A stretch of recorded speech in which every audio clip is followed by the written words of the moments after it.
heesta cusub waa la socotana filaya dagaalka ah karbaashka ah idii fahmi leeyahay la isku heystaa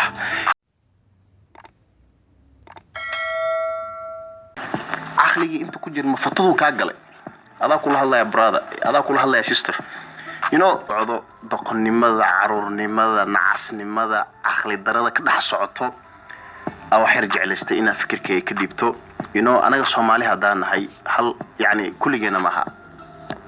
kharkeena inta loo badan yahay dhalinyarada kuwa social media isticmaalo waliba kuwa caanka ah waxa jiro aqli in la isticmaalo fiican good okay because ani ma baqo libaaxa ah waa ujeedan garbahayga yes